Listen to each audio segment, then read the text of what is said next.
Bueno, buenas tardes a todos y todas. Si les parece, a pesar de que va ingresando gente, vamos comenzando, atento que ya pasaron 10 minutos de las 4 de la tarde y la hora estipulada para el comienzo de esta charla.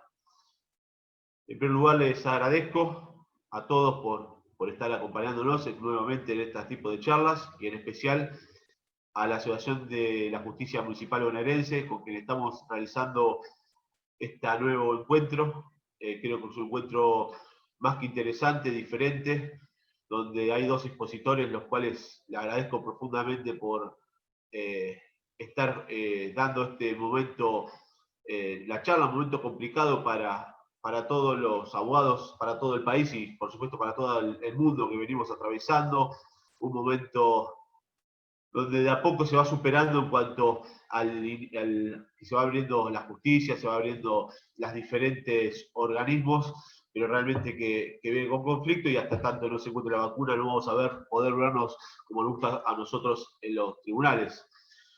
Le agradezco sin duda a los doctores Romina Pérez y Néstor Loza, que son los disertantes del día de la fecha, por brindarnos esta charla donde en forma solidaria nos dejan a todos nosotros nos permite compartir su conocimiento, así que agradecido.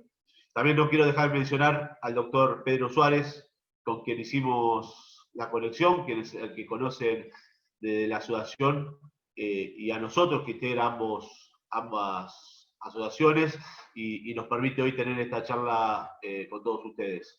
Así que, Pedro, te doy la palabra y reitero mi agradecimiento para todos los disertantes y para el doctor Carlos Rey, el presidente de la Justicia Municipal Bonaerense. Bueno, buenas tardes. Gracias, Andrés. Buenas tardes a todos los presentes. Bueno, voy a presentarme. Soy el doctor Pedro Lisuar, integrante de la agrupación Abogados por la Matanza. Ya nos conocemos unos cuantos de los presentes aquí.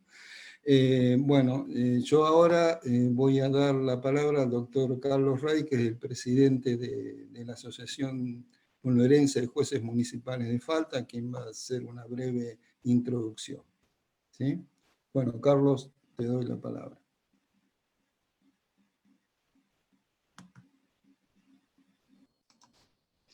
Hola, muy buenas tardes a todos y a todas. Les agradezco estar aquí acompañándonos. Para nosotros, como asociación representativa de los jueces y juezas municipales y secretarios y secretarias letradas de la Justicia Municipal de Faltas de la provincia de Buenos Aires, en primer lugar, y también como integrantes de la Federación Argentina de la Justicia Municipal de Faltas, es un gran placer poder tener un encuentro con colegas que se van a interiorizar de aspectos que tienen que ver con lo que ha sido en algunos casos y es en otros nuestra actividad cotidiana. Reconforta, a pesar de las penurias que estamos pasando en mayor o menor medida por este tema de la pandemia, ver que esta modalidad, que entiendo yo ha venido para quedarse y coexistirá con los encuentros presenciales, nos permite lo que no permitía los encuentros presenciales en muchas oportunidades, que era encontrarnos colegas de distintas zonas geográficas del país, algunas muy distantes, como es el caso de que hoy contamos aquí con la presencia del juez municipal de Faltas, de Comodoro Rivadavia, Chubut, el doctor Leopoldo Puricelli, un gran amigo a quien le mando un abrazo, y de esta manera integrarnos ya no solo en una provincia, sino también en todo el país, a pesar de las diferencias legislativas que existen con respecto a nuestra institución. En cuanto respecta a nuestra presencia y acciones en la provincia de Buenos Aires, la entidad que presido, que tiene colegas en los 135 municipios de la provincia, organiza con bastante frecuencia eventos para dar a conocer las características principales y en algunos casos aspectos no muy conocidos de lo que es un fuero que esperamos se termine constituyendo como una suerte de poder judicial local y que reciba no solamente el beneplácito de la sociedad por la salvaguarda de sus derechos por parte de profesionales del derecho, sino también la participación activa de los colegas de la profesión que a través de sus aportes, entendemos, harán crecer y consolidar la institución a la par que jerarquizar a sus integrantes. En el día de la fecha vamos a contar con la participación de dos colegas que, además de sus currículas que luego supongo yo dará a conocer el doctor Suárez, están particularmente unidos a la entidad que presido, ya que la doctora Pérez es miembro de comisión directiva de la asociación y el doctor Loza es un socio honorario desde hace muchos años y además es el director académico del Instituto de Derecho Público Provincial y Municipal que auspicia esta jornada junto con la agrupación de abogados por matanza. Bueno, de manera tal que hecha esta introducción, solo me resta agradecerles nuevamente y quedar a disposición de todos en la esperanza de que nos volvamos a ver en distintos y futuros eventos para tratar estas u otras temáticas. Muchas gracias por la atención.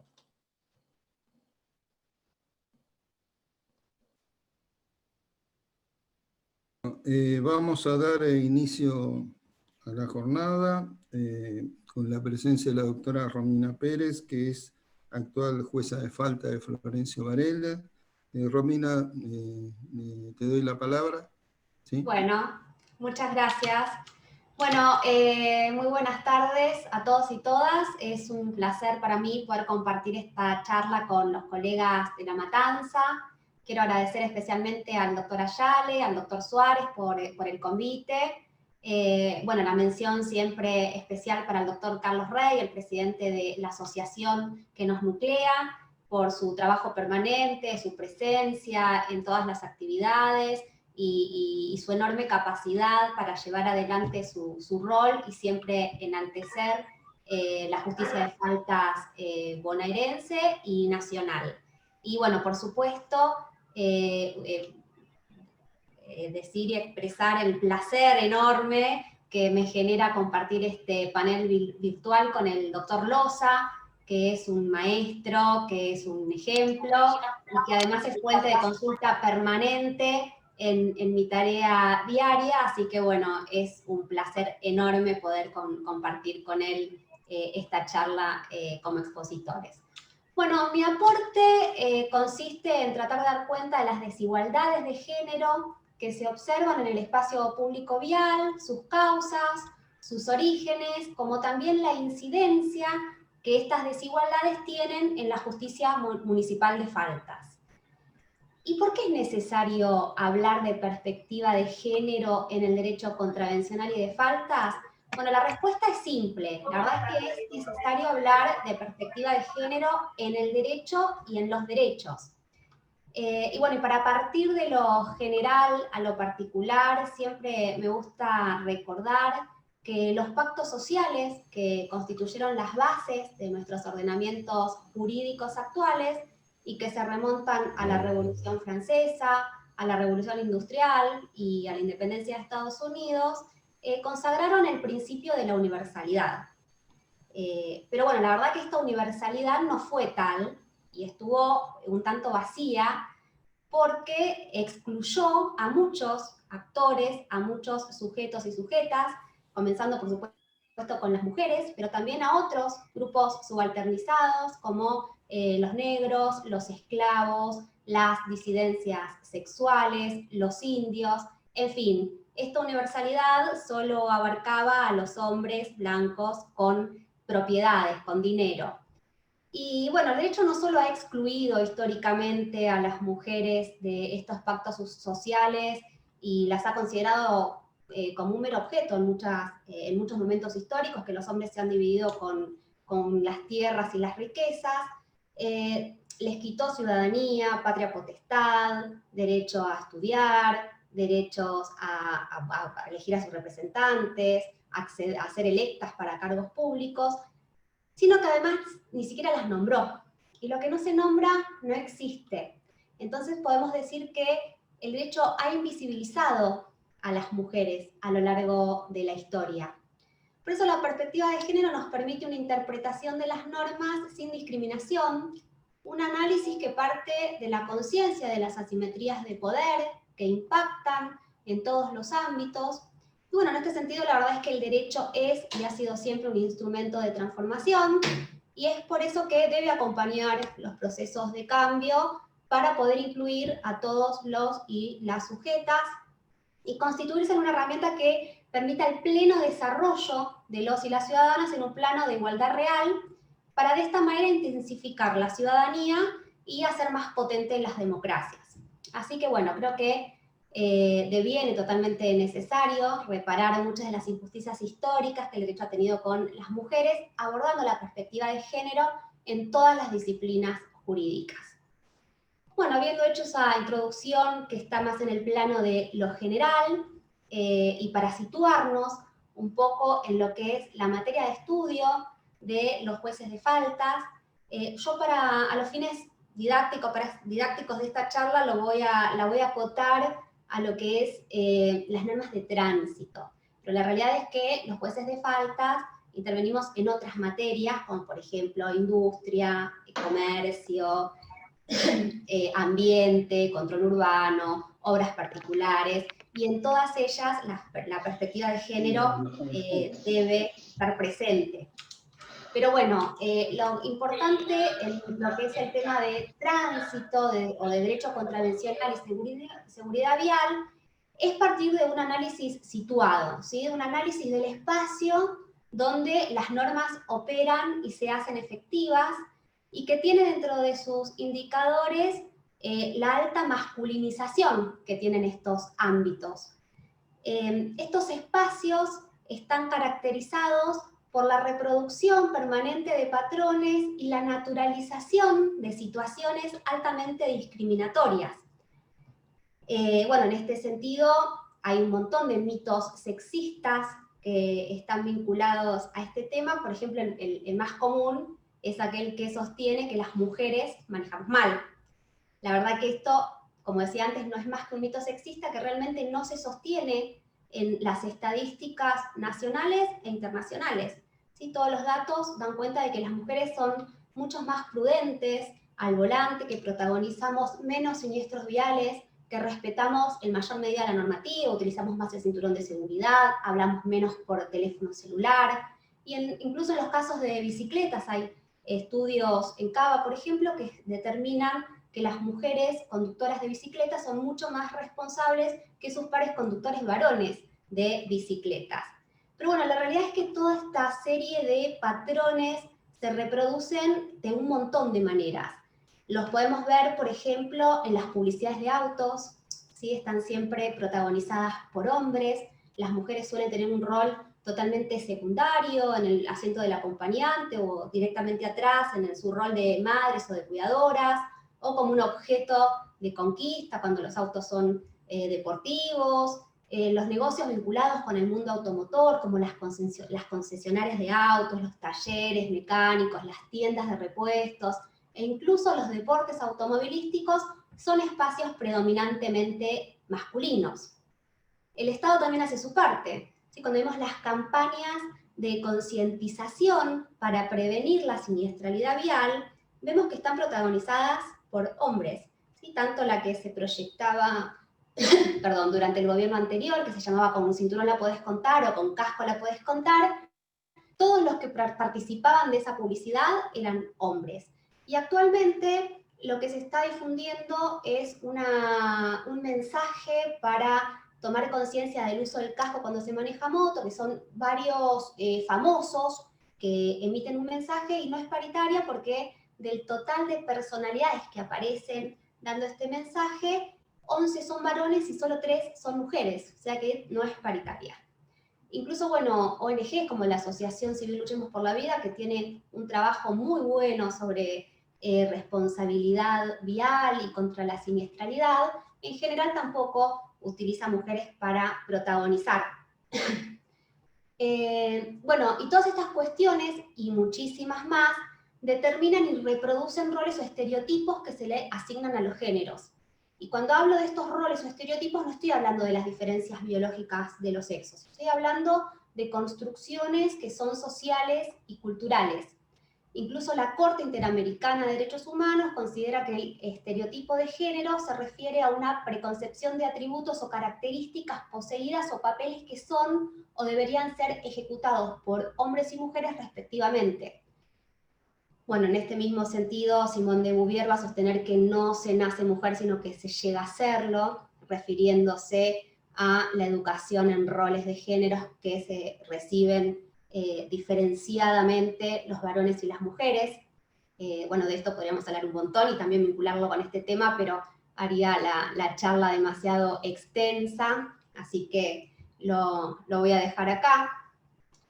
Pero bueno, toda esta serie de patrones y de conductas también van a estar determinando cómo se utiliza el espacio, ¿sí? El espacio va a estar dividido, porque en realidad el orden social va a funcionar como una maquinaria simbólica enorme y le va a asignar el espacio público a los hombres y el espacio privado a las mujeres. El espacio público va a estar constituido por la política, los negocios, el mercado. En cambio, el espacio privado es el hogar, ¿sí? Que históricamente siempre le fue asignado a las mujeres. Y esta división del espacio también se va a traducir en muchísimas cuestiones, ¿sí? Pero en lo que tiene que ver con nuestro tema, también lo podemos ver en la cantidad de mujeres y de varones que tramitan su licencia de conducir. En nuestro país, de cada 10 licencias de conducir, 3 son tramitadas por mujeres y 7 por varones. E incluso esas 3 mujeres que tramitan su licencia, si después salen a la calle con su compañero, maneja el compañero. O sea, que tienen la licencia pero no manejan. Y bueno, en este sentido no es extraño que las mujeres piensen que no pueden conducir o que lo hacen mal, porque desde que tienen uso de razón, la educación en roles de género les indican que la calle no les pertenece. Incluso, bueno, numerosos oficios también que están vinculados con el mundo automotor les han sido vedados. Y otra cuestión también trascendente es el lenguaje. El lenguaje es muy poderoso y también genera estas divisiones, ¿sí? Mujer en la ruta o mujer de la calle son términos hasta deshonrosos, ¿sí? No sucede lo mismo si decimos hombre en la ruta o hombre de la calle. E incluso el lenguaje ha generado también insultos, ¿sí? El famoso insulto anda a lavar los platos, que nos han propinado seguramente muchas veces a la mayoría de nosotras. Parece hasta gracioso, pero tiene una carga muy fuerte, ¿sí? El andar a lavar los platos es andar al ámbito privado, que es el que te corresponde porque sos mujer, y lleva adelante, anda a hacer las tareas que tenés asignadas a tu género. En este caso, una tarea cíclica del hogar, como es lavar los platos. También hay muchos insultos donde se feminiza, ¿sí? Todo lo que está mal al volante, manejas como una mujer, te acercás al volante mucho como si fueses una vieja. Estos son todos insultos que feminizan lo que está mal al momento de conducir, y la verdad que son bastante agraviantes para nosotras. Es cierto que actualmente hay muchas mujeres que han llegado a ser colectiveras, camioneras o taxistas, o copilotos, pilotos de autos de carrera, pero en general son logros individuales, ¿sí? Se necesita una transformación colectiva en este sentido. Y bueno, la justicia de faltas, para ir adentrándonos en lo que quiero hacer hincapié, no es ajena, no está exenta de estas desigualdades sustentadas en los patrones culturales que reproduce el orden social. En la provincia de Buenos Aires, del total de jueces de faltas designados, el 65% son hombres y el 35% somos mujeres. La norma que establece la forma de designación de los jueces de faltas en caso de vacante no tiene ningún criterio de equidad, no tiene perspectiva de género, y en realidad ninguna de las normas del derecho contravencional y de faltas tiene perspectiva de género. Sí es cierto que nosotros podemos tener en cuenta, considerar las situaciones particulares de los infractores o de los presuntos infractores y por ahí ir construyendo un análisis con perspectiva de género, pero así todo, las resoluciones a las que arribemos no pueden ser consideradas ajustadas a derecho si omitimos los principios rectores consagrados en el texto constitucional y los tratados de derechos humanos que son parte integrante del mismo, así como la Convención Interamericana para prevenir, sancionar y erradicar la violencia contra la mujer. Así que bueno, en este sentido, como representantes del Estado, los jueces de faltas debemos ser conscientes de las desigualdades que existen entre los géneros, que se observan muy fuertemente en la materia que es nuestro objeto de estudio, y también resulta indispensable que podamos reconocer los casos donde estas desigualdades, estas asimetrías se profundizan de manera aberrante, como son los casos de violencia machista. Si en este sentido no podemos revictimizar a las víctimas y tenemos que darle el tratamiento adecuado conforme a la normativa vigente. ¿Sí? Hay leyes que determinan cómo debemos tratar como representantes del Estado a quienes son víctimas de esta violencia machista. Y en este sentido hay un fallo que quería compartir con ustedes, que es un leading case de Bahía Blanca, que esto, lo que no debería pasar nunca. Los hechos sucintamente son los siguientes: una mujer está en la casa de su pareja cenando y tomando cerveza cuando comienza a ser víctima de una situación de violencia machista. La pareja la amenaza con un cuchillo, le tira el celular y se lo rompe, le cierra la puerta con llave. La mujer logra huir por una ventana, se sube al auto y se dirige a la comisaría más cercana, que no era una comisaría de la mujer. Cuando llega, le comenta la situación que estaba sufriendo a los agentes. Su objetivo era poder recuperar el celular. Y los agentes sorprendentemente deciden dar aviso a los agentes de tránsito del municipio, que se acercan a la comisaría y le labran un acta a la mujer, le hacen un test de alcoholemia que le da positivo, porque ella ya había manifestado que había bebido cerveza, y además le piden la cédula verde y no la poseía, como así tampoco poseía el seguro obligatorio. Al día siguiente, la mujer se presenta al juzgado de faltas de Bahía Blanca, y bueno, otra vez manifiesta la situación de violencia que había vivido, presenta la cédula verde y pide acogerse al pago voluntario, así que es una reducción del monto de la multa.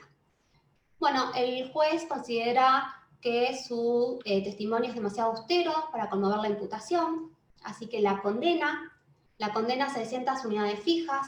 Ustedes saben que cada unidad fija equivale a 1 litro de nafta.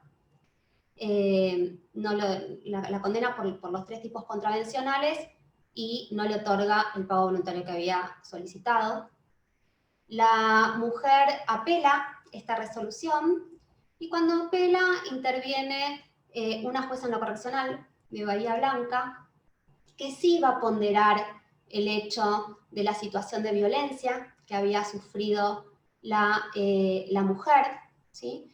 La jueza en lo correccional va a determinar que en realidad, si bien el test de alcoholemia le dio positivo, la conducta era típica, pero no era antijurídica, ¿sí? Porque ella no había planificado beber y salir a conducir, sino que no le quedó más remedio que hacerlo por el hecho de un tercero y para salvaguardar su integridad física. ¿Sí? No se le podía exigir a esta mujer otra forma de actuar. También va a dejar sin efecto la multa o la infracción o la sanción por no poseer la cédula verde, porque cuando ella va a ejercer su derecho de defensa frente al juez de falta la presenta, y además no se le puede exigir a una mujer que está huyendo para salvar su vida o por lo menos su integridad física que revise si posee o no la documentación para salir a la calle. Sin embargo, sí la condena por no poseer el comprobante de seguro obligatorio, porque entiende que si ya había ido manejando hasta la casa del agresor, tendría que haberlo tenido. Así que bueno, esto, como les decía, es un ejemplo de lo que no debería pasar en un caso de violencia machista. Nosotros, como representantes del Estado, esta mujer fue revictimizada en la comisaría y vuelta a victimizar ante el juzgado de faltas. Así que bueno, la verdad que estas instituciones, en estas instituciones los patrones misóginos y patriarcales deben desterrarse y debe brindarse a las víctimas el tratamiento adecuado conforme la normativa nacional y supranacional, que debe encuadrar todo el procedimiento contravencional y de faltas, y que no puede limitarse solo a las normas de rito de la materia y aplicarlas con excesivo rigor formal en estos casos. Como consideraciones finales y a la luz de esto que les comentaba, creo que es indispensable llevar adelante políticas públicas que sensibilicen y coloquen en un pie de igualdad real a hombres y mujeres en la materia. Y no alcanza con que estas políticas públicas tengan perspectiva de género, la deben tener. Pero además deben ser elaboradas de manera paritaria por hombres y mujeres, ¿sí? Y esto lo repito siempre, pero la verdad que este es un gobierno que ha hecho mucho por la paridad, que ha tenido una perspectiva de género muy importante, que hasta ha creado el Ministerio de la Mujer, pero sin embargo el Ministerio de Transporte no existe la paridad. Todas las autoridades son hombres. Entonces es algo que lo digo permanentemente como modo de denuncia. Es necesario también emplear un uso igualitario de imágenes y símbolos en las campañas de difusión y de prevención, propiciar la paridad de hombres y mujeres tanto en la creación de las normas, en la generación de las campañas y en los órganos de control y de sanción. Capacitar, sin dudas, capacitar a todos los agentes intervinientes en perspectiva de género, tanto aquellos que se dedican al control e instrucción, como los que detentan o detentamos funciones de juzgamiento, y finalmente impulsar cambios en la normativa vigente referidas a la justicia contravencional y de faltas que recepten la perspectiva de género.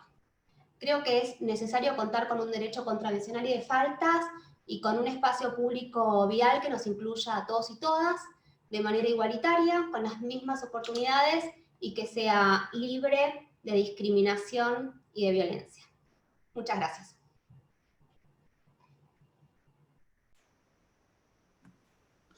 Bueno, muchas gracias, doctora Romina Pérez.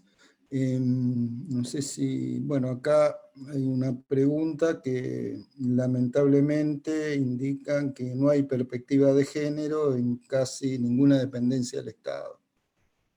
Calculo que, no sé qué quiere responder, doctora, a esto.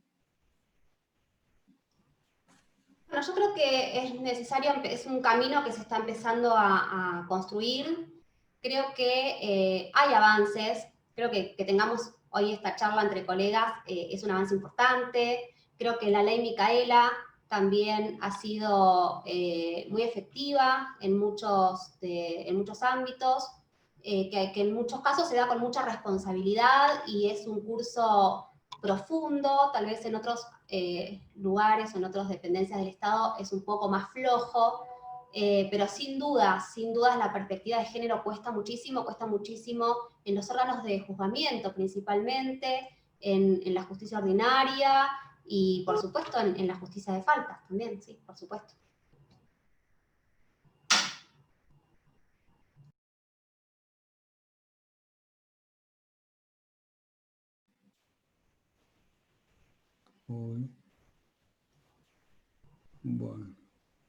Bueno, vamos a continuar con los expositores. Doctor Néstor Osvaldo Loza, bueno, maestro, publicista, consultor, bueno, una gran gama en sus antecedentes y actual participación en la materia del derecho público. Doctor, su tiempo. Muchas gracias.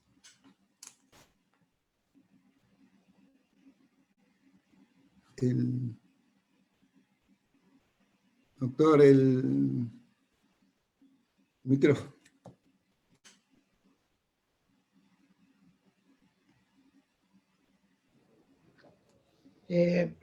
Gracias, doctor Suárez. Quiero agradecer a Abogados por la Matanza, por la convocatoria, al doctor Carlos Rey, que es el presidente de la Asociación de la Justicia Municipal de Faltas bonaerense, un amigo que también tendría que haber hablado, parece que no tiene muchas ganas hoy. Y es un gusto estar acá en La Matanza, de alguna manera, porque soy nacido en Ciudadela, partido de 3 de febrero, pero toda mi enseñanza primaria la hice en La Matanza, y además gran cantidad de amigos he tenido en La Matanza, no solamente por la enseñanza primaria, sino por toda mi vida hasta los 26 años. El tema que abordó sobre género la doctora recién no lo voy a abordar yo porque ella no digo que lo agotó, pero lo trató muy bien, muy completo. Yo trataría un poco más el tema de la ciudad y la gente como bien jurídico tutelado, como indica de alguna manera el título de este encuentro. Y voy a volver sobre Carlos Rey porque dijo que este sistema de Zoom, de los encuentros virtuales, que por ahí van a seguir permaneciendo pese a todo, nos ayudó a integrarnos de una manera bastante positiva. Por eso hay gente de otras provincias y a veces también hay gente del extranjero que uno no sabe porque no se presentan, y eso es positivo. Y es positivo también pensar que con un mal tan grande como es la pandemia, y es el aislamiento que hemos tenido y seguimos teniendo parcialmente, ha habido un enfoque distinto, una reformulación social e institucional del país, donde el federalismo ha reaparecido con otras características, donde el primer decreto de necesidad y urgencia que dicta Alberto Fernández, el número 297, hace expresa referencia a las municipalidades y a las provincias como elemento de apoyo para llevar adelante la emergencia sanitaria, y de esta manera convoca a los partícipes del nuevo federalismo argentino, que yo llamo neofederalismo en mi último libro, y que hace pocos días la Corte Suprema de Justicia de la Nación se encargó el día 29 de octubre de revalorizar, porque en un fallo donde revoca una sentencia del Tribunal Superior de Santa Fe, el fallo está caratulado Asociación Personal Municipal de las Colonias, que es un municipio santafesino, contra Festram sobre amparo. La Corte, en el voto de los miembros Rosati, Juan Carlos Maqueda y Lorenzetti, exhortan a la provincia de Santa Fe a adecuar su normativa a la autonomía municipal que establece el artículo 123 de la Constitución Nacional. Y en ese fallo explícitamente la Corte menciona que contamos con 4 autonomías. Una es el Estado federal, otra las provincias, otra los municipios y otra la Ciudad Autónoma de Buenos Aires. Es decir, que en la lección que nos da la Corte hay un reconocimiento pleno a que estas autonomías políticas e institucionales, también administrativas, económicas y financieras, deben funcionar y las provincias la deben respetar. Es raro que la Corte exhorte, como hizo en este caso, la Corte como el máximo organismo jurisdiccional federal, y como casi todos los tribunales, están acostumbrados a ordenar, a decretar jurídicamente, pero no a pedir, no a exhortar, a rogar. Lo que ocurre es que de haber respetado Santa Fe esa autonomía, que no respeta porque no reformó su constitución, a posteriori del 94, bueno, no hubiera ocurrido ese caso. Y como la Corte está últimamente muy acostumbrada a tener que resolver cuestiones jurídicas, pero también cuestiones políticas, porque o falla el Ejecutivo o falla el Legislativo, y hablo en todos los niveles, no a nivel nacional, sino a nivel provincial, a nivel municipal y a nivel federal. Entonces, hay un cúmulo de fallos que la Corte tiene que resolver precisamente porque no hay responsabilidad política o hay temor político y todo se judicializa, que es lo que habría que evitar. La Corte con esta mención lo que está diciendo es, si legislaran de manera descentralizada, ¿hay algún micrófono abierto? Si descentralizara, tal vez tendría menos tarea, pero también los pueblos tendrían mejor representatividad.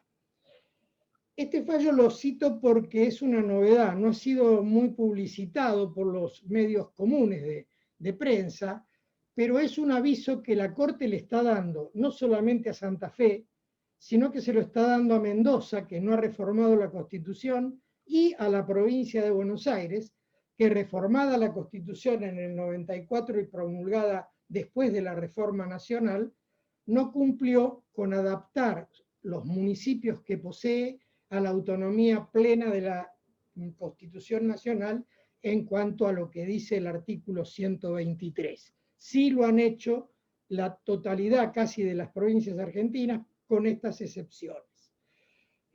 Con lo cual vemos que hay un federalismo donde habla de 4 autonomías y sin embargo la autonomía municipal parecería que tiene que seguir luchando para tratar de hacer entender a los gobernantes y a los gobernados, pero más a los gobernantes, que es una herramienta esa autonomía para poder desarrollar políticas públicas, para poder desarrollar económica y socialmente a las ciudades y para poder mejorar la calidad de vida de los vecinos para los cuales gobiernan los gobiernos municipales, para los cuales tenemos que prestarle debida atención, porque tenemos más de 2.000 municipios en todo el país y ocurre que cuando algo negativo sucede en una sociedad, en una ciudad, el reclamo no se hace ni al gobernador ni al presidente. Las puertas se golpean en la municipalidad y los que tienen que resolver en la coyuntura son las autoridades locales. Autoridades locales que a lo mejor no tienen esa incumbencia por la cual se efectúa el reclamo. Es una incumbencia tal vez de tinte federal o provincial, pero bueno, repercute en la comunidad y la comunidad reacciona pidiendo primero y reacciona negativamente después contra los bienes comunitarios, contra los bienes de los municipios y contra las autoridades municipales. Y esto se debe a que las competencias que hoy tienen los municipios no son las que tenían hace 40, 50 o 60 años atrás. Estamos viviendo en la época de las ciudades y las ciudades son parte de los municipios. Por ejemplo, La Matanza tiene su cabecera en San Justo, pero está integrado por varias ciudades que responden a esa centralidad de San Justo. Por ejemplo, Ramos Mejía, Ciudad Evita, etc. Ustedes las conocen más que yo todavía. Y esto ocurre en casi todos lados, porque uno va a San Luis y bueno, y está Villa Mercedes, está el Volcán, hay un montón de municipios que tienen que resolver con lo que se llama el principio de subsidiariedad cada una de las falencias que cada vez más se van dando en la convivencia social. Y además las ciudades tienen que tratar de mantener el arraigo poblacional, tienen que tratar de tener instituciones que autoabastezcan las necesidades de los pobladores, que no expulsen a sus vecinos, sino que los contenga y hasta pueda acrecentar positivamente la población con elementos económicos, industriales, sociales, pero siempre respetando el medio ambiente, la calidad de vida, los derechos humanos y los derechos que hacen a una convivencia en paz y a una mejor calidad de vida. Esto no es discursivo, esto es real lo que hoy pretendemos. Pretendemos entonces que las municipalidades mejoren las instituciones antiguas que tenían, las modernicen, pero también que creen otras instituciones que se adecuen a la realidad del hoy y a la realidad de lo que vendrá. Porque si hay algo que enseñó esta pandemia es que sin las autoridades locales era muy difícil llevar adelante las políticas de emergencia sanitaria. Por eso el mismo decreto presidencial lo menciona. Por eso el mismo presidente se ha reunido con intendentes de distintos lugares o ha dado charlas o directivas con el jefe de gobierno de la ciudad y el gobernador de la provincia de Buenos Aires, pero en otras ocasiones lo ha dado con 6, 7 u 8 intendentes de la provincia de Buenos Aires, y cuando ha viajado al interior lo ha hecho con otros. Ahora mismo estuvo reunido con Montenegro en Mar del Plata en el día de ayer. Es decir, que no podemos seguir creyendo que el Estado Nacional y las provincias son solo los que integran este concierto federal. Tocan todos en el concierto, tocan los 4 niveles de gobierno. Y esos 4 niveles de gobierno lo que tienen que hacer es armonizar sus políticas públicas, coordinar, hacer un federalismo cooperativo y no un federalismo de enfrentamiento. Esto es un fin que a veces se tiene, pero a veces razones electorales lo disimulan bastante. No obstante ello, creemos que no basta tener un consejo deliberante y un intendente. Hoy por hoy, si estamos hablando de una descentralización y si estamos hablando de un sistema republicano que deben tener las legislaciones locales, estamos pensando al menos en una división tripartita de poderes o funciones que tienen que estar separadas y autocontrolarse recíprocamente. Esto es lo que le está faltando a los municipios, no digo de todo el país porque hay algunos que ya tienen la división tripartita de poderes, pero así como digo que tenemos que tener un tercer poder jurisdiccional para las materias que hacen al municipio, concretamente, y solo la Corte Provincial, llegado el caso como revisora, también hay que pensar que la provincia de Buenos Aires, que es donde estamos ahora en esta reunión, tiene 135 municipios, muchos de los cuales, y empezando por La Matanza, son verdaderas provincias, por la extensión, por la cantidad de población, por la entidad económica que posee cada uno de ellos. Y por lo tanto, no se justifica que no puedan tener herramientas aptas para el control externo de gestión, como serían los tribunales de cuentas municipales, o el defensor del pueblo, o alguna otra figura que sirva para controlar la legalidad, la legitimidad y la constitucionalidad. Bueno, parece que alguien acompaña con sonido. Vuelvo entonces sobre este tema. El Tribunal de Cuentas Provincial, por más buena voluntad que ponga y alguna especie de desconcentración, no es útil a los efectos del control externo de gestión. Tal vez municipios grandes deberían tener su propio Tribunal de Cuentas y los municipios pequeños hacer un tratado intermunicipal para tener tribunales de cuentas regionales que controlen la gestión externa en término y en forma, y no 5 años después que haya terminado la gestión, como ocurre habitualmente en algunas provincias que centralizan este sistema de control. Quiero aclarar que aquellos municipios argentinos de primera categoría que pueden dictar su carta orgánica, que es otro objetivo que hay que buscar para la provincia, en los de primera categoría tienen que tener obligatoriamente Tribunal de Cuentas Municipal. Esto ocurre en Córdoba, en San Luis, en Río Negro, en Salta, etc.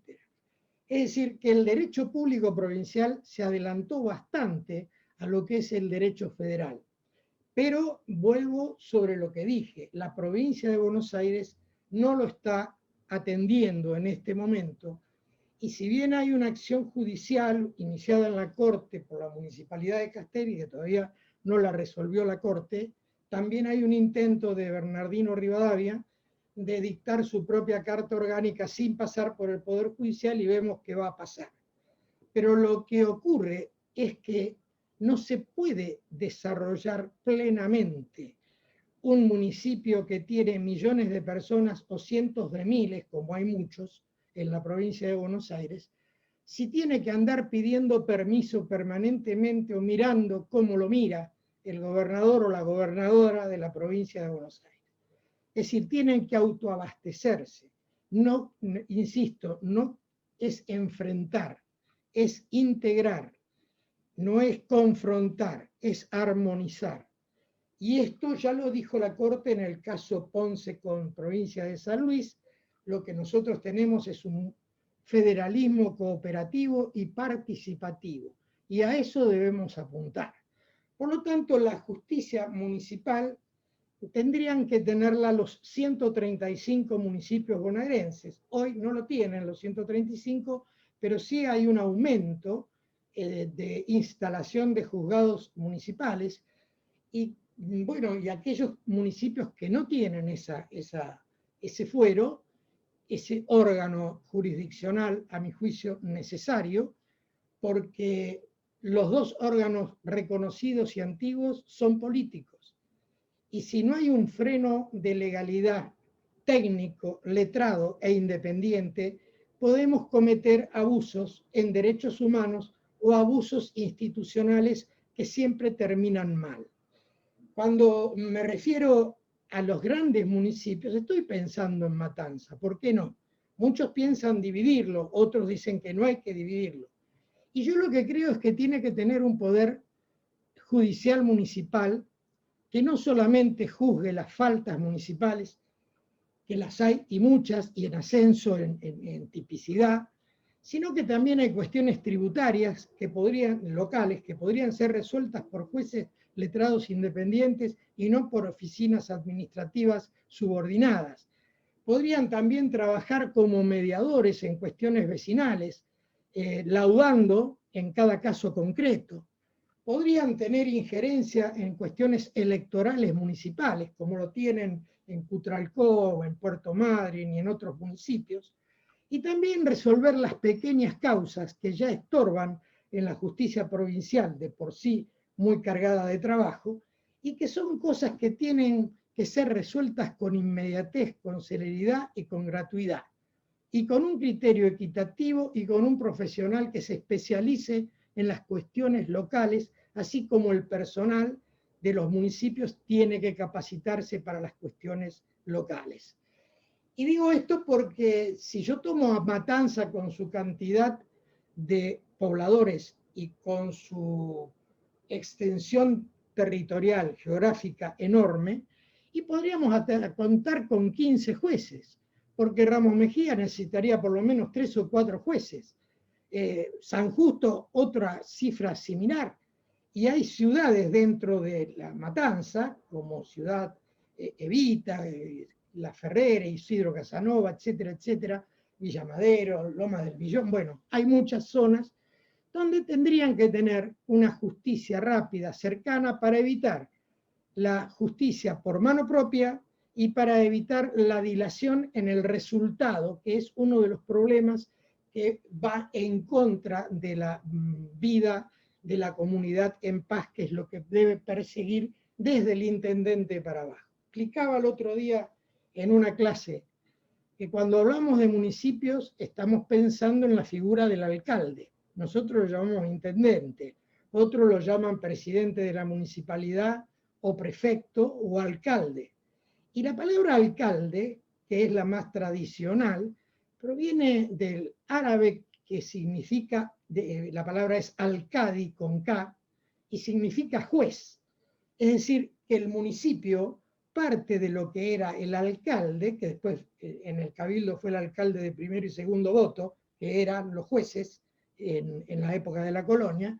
Bueno, el alcalde era también después el conocido juez de paz, lego, que gestionaba el pueblo, pero al mismo tiempo administraba una pequeña justicia para evitar los conflictos entre los vecinos.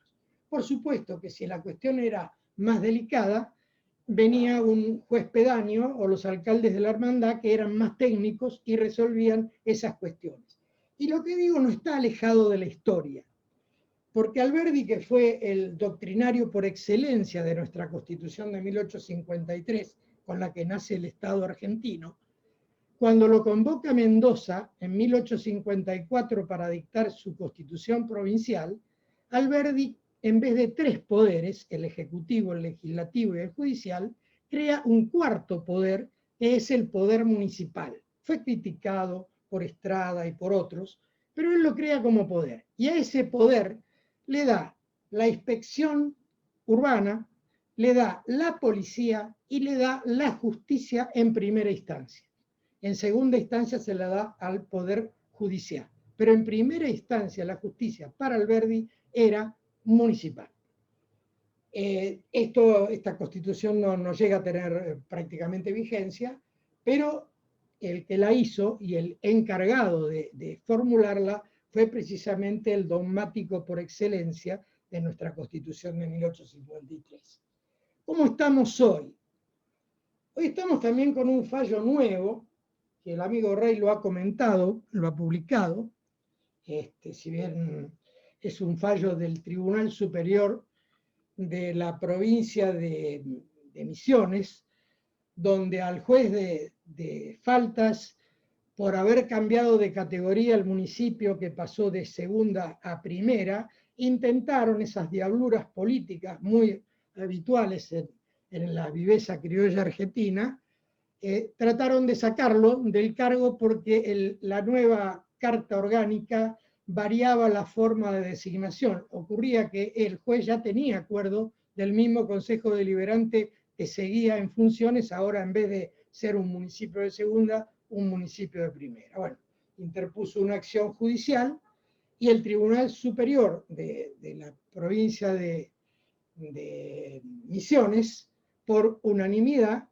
le hizo lugar a la acción del juez y decretó la inconstitucionalidad de 4 artículos de la Carta Orgánica Municipal que le quitaban derechos adquiridos y que conmovían la independencia, la inamovilidad y la estabilidad que el juez tenía, pues había sido designado legítimamente con las pautas legales que correspondían al momento de la designación y no había causal de remoción alguna. Es decir, esta trampa política, bueno, fue corregida por un tribunal superior.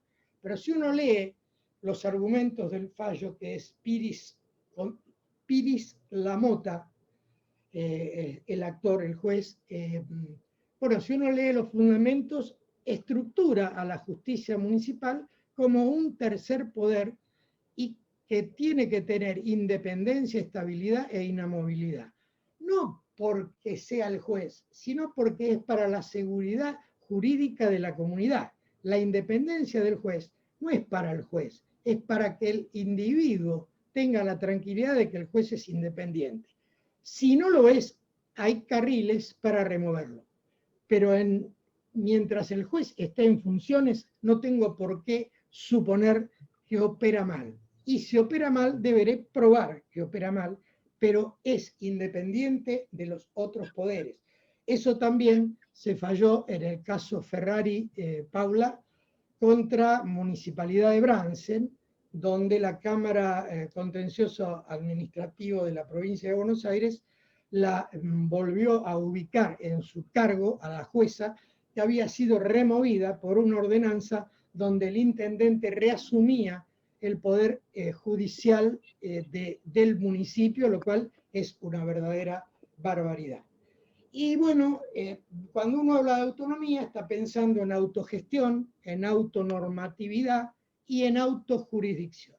Esta es la autonomía que se pretende, de alguna manera, que cuesta meterla en la mente conservadora jurídica que tenemos en la Argentina, pero que con todos estos cambios que la pandemia ha traído aparejado, con toda esta participación que tiene la comunidad para un lado o para otro, con todo lo que uno aprecia cuando ve relatos salvajes o películas por el estilo, se da cuenta que hay un cambio, nos guste o no, en las ciudades, y que las ciudades han pasado a tener un papel protagónico mucho más importante. Yo delineaba mientras escuchaba, la ciudad le interesa al municipio, la ciudad no le interesa tanto a la nación ni a la provincia, porque en definitiva, si estoy en Córdoba capital y soy el gobernador, a mí que se arregle el intendente. Pero Río Cuarto es Río Cuarto, y bueno, la cumbre es la cumbre, y La Paz es La Paz. Y así ocurre en San Luis, con Merlo, con Villa Mercedes. Es decir, la ciudad le interesa a la gente que vive, a la gente que trabaja en segundo lugar, y también le interesa al municipio. El municipio quiere que no haya contagios, que no ingrese cualquiera, que no venga gente extraña. Y si eso ocurre, tiene que resolverlo el municipio. No puede ir a golpear la puerta del gobernador porque el gobernador tiene muchos municipios y no puede atenderlos a todos por igual. Por eso hay que darle herramientas. Y dentro de las herramientas, y ya termino, creo que hay que hacer lo que en algunos casos existe. Dos temas que son para el debate, si se quiere.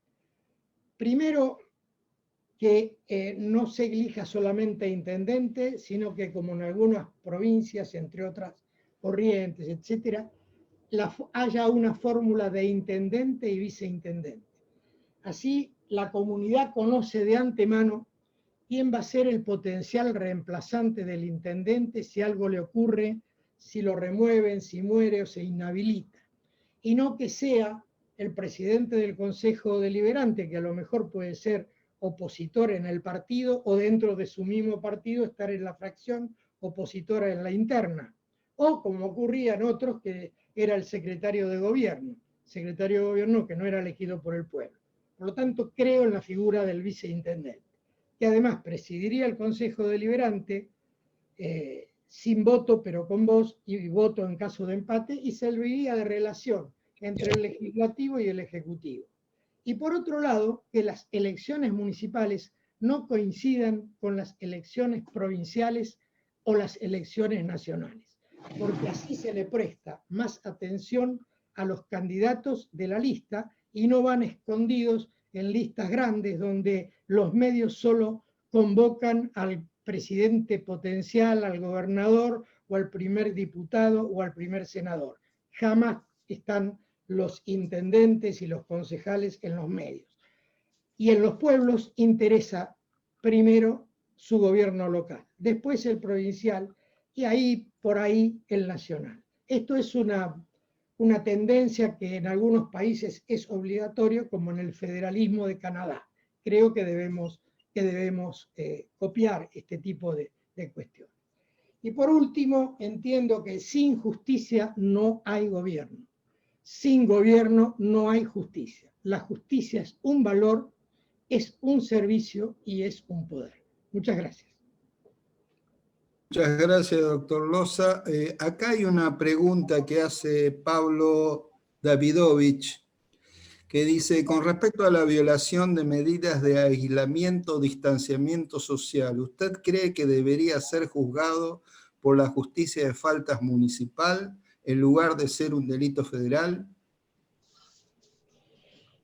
Ese tema es un tema interesante que yo lo voy a proponer en uno de estos talleres que a veces integro, porque hay varias facetas para analizar.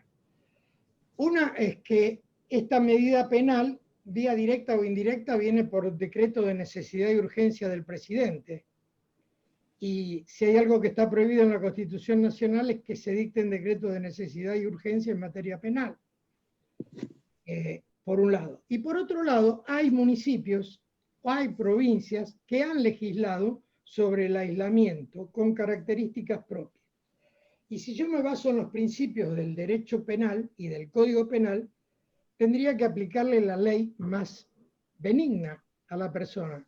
Y si la norma más benigna es de carácter municipal o de carácter provincial, va a estar por encima de la norma nacional, por el principio de ley más benigna natural del derecho criminal. Entiendo que si se legislara correctamente, y esta es una opinión personal, a mí me parece que los primeros decretos de necesidad y urgencia de Alberto Fernández eran oportunos y estaban bien dictados, con las características propias de la Constitución Nacional, innegablemente. Pero ocurre que después se fueron dictando demasiados. Nadie, ni él, pensaba que se iba a extender tanto tiempo la cuarentena.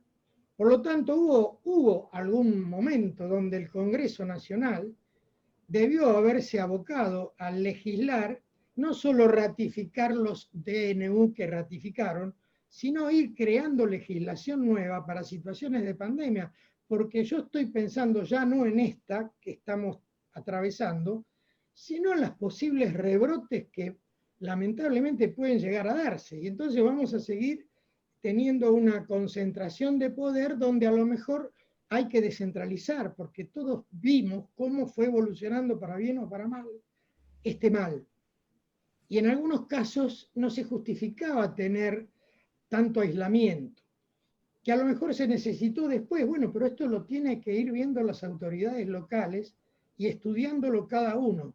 Yo entiendo que hay medidas drásticas y además en materia penal, si yo tengo que aplicarle la sanción de los artículos del Código Penal que acaba de mencionar, y de pronto termina la pandemia, y bueno, se torna abstracta la sanción porque deja de ser una falta, porque en realidad, en el fondo, el aislamiento, más allá de que lo encaren y lo busquen por el Código Penal, todas estas conductas del barbijo, del distanciamiento, son típicas de las contravenciones, más que de los delitos.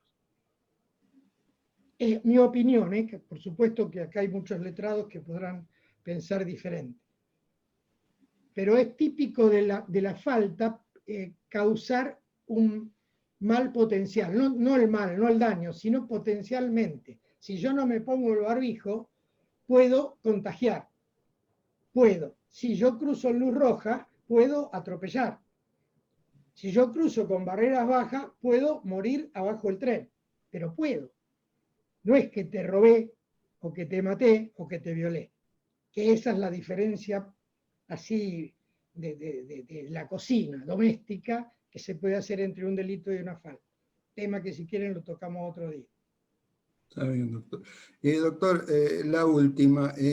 Con respecto al Código Contravencional de la provincia, que es un decreto del año 77, y la ley orgánica, acá preguntan, que es del año 58.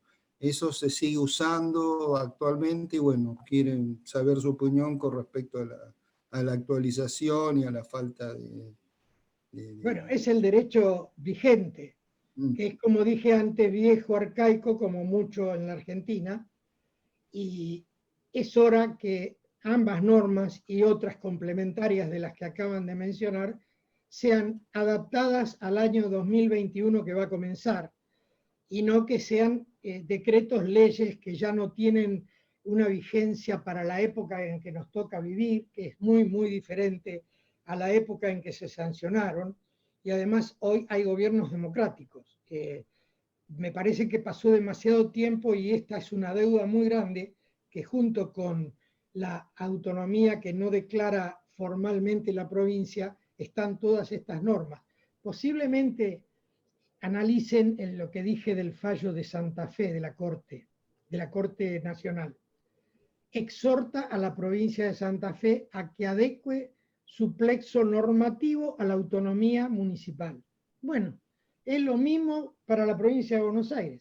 Hay que adecuar el plexo normativo centralizador que tiene la provincia y desmembrarlo, descentralizar, con pautas que van a tener que respetar todos los municipios, pero después con la tradición y la identidad de cada uno, legislar dentro de cada territorio. No olvidemos que la provincia, por tener el sistema de municipio-partido, no hay ningún territorio que sea de provincia a provincia.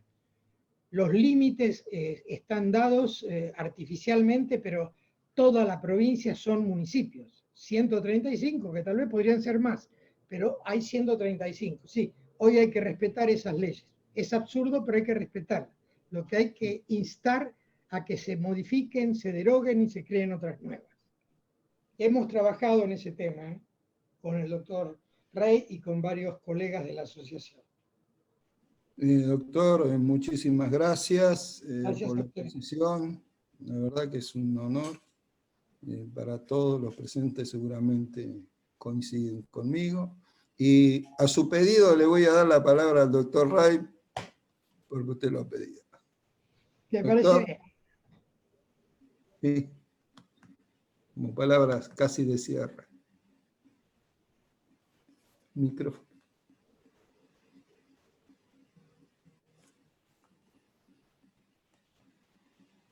Estás muteado. Bueno, excelentes las dos exposiciones, realmente siempre enriquecedor escucharlos a Romina y a Néstor. Esto es el motivo por el cual yo trato de hablar cada vez menos y hacer que ellos hablen cada vez más. Quedan preguntas sin responder, preguntas que probablemente después con un poco más de tiempo y teniendo la posibilidad de tener grabada esta jornada como lo informó Andrés, se podrán ser respondidas, pero básicamente lo que queda es todavía la idea de que hay que profundizar mucho más en el conocimiento de lo que es la autonomía, las cartas orgánicas, las leyes orgánicas, la vigencia de unos y otros, y además una suerte de estudio de derecho comparado dentro del país, porque las legislaturas locales regulan de distinta manera los aspectos de la autonomía. Hay una gran cantidad de cartas orgánicas, algunas de las cuales, como mencionó el doctor Loza, han establecido verdadera división de funciones o de poderes, como decíamos antes, entre el Ejecutivo, con el nombre de intendente, el Consejo Deliberante como órgano legislativo y la justicia municipal. Hay provincias donde esto está muy asentado, incluso con una segunda instancia dentro del mismo municipio, como ocurre en Posadas o como ocurre en San Juan. La provincia de Buenos Aires está muy lejos en cuanto al ayornamiento normativo, al punto que tanto la norma de derecho contravencional provincial, el decreto ley 8031, como el Código de Faltas Municipales, el decreto ley 8751, datan del año 1977, época de gobierno militar, y que estaba el gobernador Ibérico Saint-Jean al frente de la provincia de Buenos Aires. Nosotros hemos, desde la asociación, intentado en numerosa cantidad de oportunidades, incluso presentando proyectos propios, incluso teniendo encuentros en el propio Senado. Néstor es testigo y ha estado allí hablando sobre estos temas, donde intentamos en muchas oportunidades que se modifique y se ayorne la normativa, tanto para beneficio de la propia institución como para beneficio de las personas que son juzgadas, y que todavía hoy, en 24 municipios, donde el intendente es la autoridad encargada de la jurisdiccionalidad, están siendo, lamentablemente, juzgados por alguien que es juez y parte, por alguien que está violentando principios de derecho convencional, como es el Pacto de San José de Costa Rica, que establece de manera muy detallada lo que significa el debido proceso, lo que significa la importancia de ser juzgado por un juez imparcial e independiente. En algunas oportunidades la Corte Suprema de la Justicia de la Provincia de Buenos Aires estableció que los juzgados de faltas, en fallos Sebey, en fallo Neumann, en distintos otros fallos donde jueces municipales planteaban distintas cuestiones, que nosotros teníamos una cierta dosis de independencia, y es cierto, la normativa no, el decreto ley 87-51 no nos asegura una total independencia, como debería ser, para todo aquel que juzga y que interviene en derechos ajenos y que puede establecer sanciones que en algunos casos son realmente muy importantes. Actualmente hay inhabilitaciones para ejercer determinadas actividades que llegan a 1 año y medio, por ejemplo, que lo juzga un juez municipal de faltas. Y este tipo de cuestiones deberían merecer una visión de parte de la legislatura y de los gobiernos que se han sucedido desde el 83 hasta esta época, para poner el eje en un aspecto que a nuestro criterio es fundamental, y que es que el derecho contravencional y de faltas tendría que ser la base de lo que fuese una política criminal integrada totalmente junto con el derecho penal. Si el derecho contravencional y de falta tuviera órganos bien constituidos y que pudieran cubrir toda la cantidad de cuestiones que se aparecen a nivel local en materia de faltas y de contravenciones, es muy probable que la cantidad de delitos no fuera la que es. Es muy probable que mucha cantidad de cuestiones no escalarían al nivel del delito. Esto particularmente nosotros lo apreciamos en lo que es una de nuestras incumbencias, la numéricamente más abarcativa, que es la del tránsito, donde ciertamente a partir de estudios que se han realizado en otros países, acá en Argentina hay pocos, pero han llegado a la constatación de que dada determinada cantidad de sanciones, se evitan determinada cantidad de muertes también en materia de tránsito. Es decir, la sanción tiene un efecto preventivo también. Por supuesto, nada cubre el 100%, ni la sanción económica, ni las inhabilitaciones, ni los cursos de reeducación vial. Nada cubre el 100% de todo el riesgo que hay en materia vial. Pero son elementos que se podrían articular de manera conjunta y tiene que serlo llevado a cabo a través de órganos especializados. El doctor Loza hacía referencia a que La Matanza debería tener 15 juzgados municipales. Tengo entendido que La Matanza ha sancionado, ha promulgado una ordenanza por la cual creó 6 juzgados municipales y probablemente los ponga en funcionamiento en breve. Pero ciertamente yo creo que al igual que los consejos deliberantes tienen una determinada cantidad de concejales según la cantidad de habitantes que tiene el municipio, otro tanto tendría que haber con respecto a la justicia. Es un servicio tanto más importante que el de legislar. Entonces, no entiendo por qué no tiene que haber o no debería existir, así como ha habido normas relacionadas con los cupos para los cargos políticos, ¿por qué no tendría que haber también una proporcionalidad según la cantidad de habitantes? Porque esto al mismo tiempo aseguraría que la función del juez municipal y de toda la estructura que el juez tiene consigo, que es prácticamente la misma que tiene un juzgado del Poder Judicial, sea eficiente.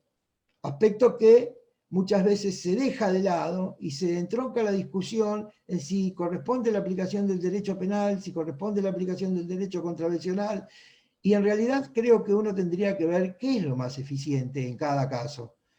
Para mí, por ejemplo, en el ámbito de las medidas que se tomaron con relación al COVID, si bien es cierto que en un primer momento nos tomó a todos por sorpresa y los decretos de necesidad y urgencia salieron y de alguna manera pusieron un coto a una situación que se veía que podía llegar a desmadrarse, no menos cierto es que la inmediatez que tiene el derecho contravencional, el derecho de faltas y los órganos que estamos encargados de su juzgamiento, aseguraría una eficiencia mayor, porque hay una proximidad mayor, al punto que muchos municipios trabajaron con el relevamiento de las infracciones o de las tipificadas en el Código Penal, en el artículo 205, como mencionó un colega, pero en términos generales, muchos de ellos iban a un juzgado federal que quedaba, donde quedaba la actuación ahí durmiendo. Entonces, ¿qué eficiencia tiene el derecho contravencional? ¿Qué eficiencia tiene el derecho penal? Hay estudios muy serios que hablan, por ejemplo, que en materia de prevención vial el derecho penal no tiene ninguna eficiencia. Y sin embargo hay todavía países como España donde han convertido en delitos muchas cuestiones de carácter administrativo que nosotros tenemos todavía y que juzgamos nosotros.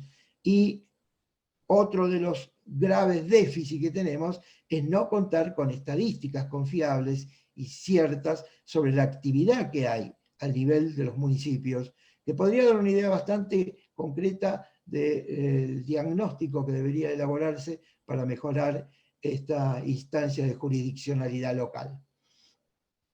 Les agradezco la atención, les mando un cordialísimo saludo. Andrés, muchas gracias por la invitación y quedamos, como siempre, los que estamos de parte de la asociación a la espera de poder repetir un encuentro de esta naturaleza. Muchas gracias. Bueno, doctor, muchísimas gracias. Realmente fue muy clara la charla de disertación, así que le agradezco profundamente a la doctora Romina Pérez, al doctor Néstor Loza, y por supuesto a usted, doctor, que nos acompañó en esta charla, junto con la asociación que usted preside. Así que también muy claro el tema y me parece muy interesante y importante que a partir de este gobierno, y creo que ya con el gobierno no anterior, sino el otro, se empezó a tratar el tema de la perspectiva de género. Justamente estoy haciendo hoy lo que es el curso de la ley Micaela, y me parece que es muy importante, y no solamente la tenían que hacer las autoridades, sino teníamos que avanzar y profundizar sobre el tema. Si Dios quiere, esto de a poco se va instalando y cada vez más importante, y me parece tan claro, y bueno, la doctora Pérez fue muy clara con su disertación y con el aporte que nos hizo. Bueno, le agradezco realmente a todos, también al doctor, por supuesto, Loza, también muy claro. Acá desde La Matanza, les agradecemos, acá desde el corazón de la provincia, realmente, como se dice, la quinta provincia argentina, La Matanza, por la cantidad de habitantes y las dimensiones. Así que les agradecemos mucho, esperemos poder contar con ustedes, que ya les comprometemos ya una nueva charla en la brevedad. Así que muchísimas gracias, y por supuesto te agradezco a vos, Pedro, por haber hecho este contacto. Realmente se lleva el nivel de los disertantes, y agradecemos profundamente a ustedes. Muchas gracias a todos también, colegas, y nos estamos viendo a la brevedad. Hasta luego, gracias. Buenas tardes a todos.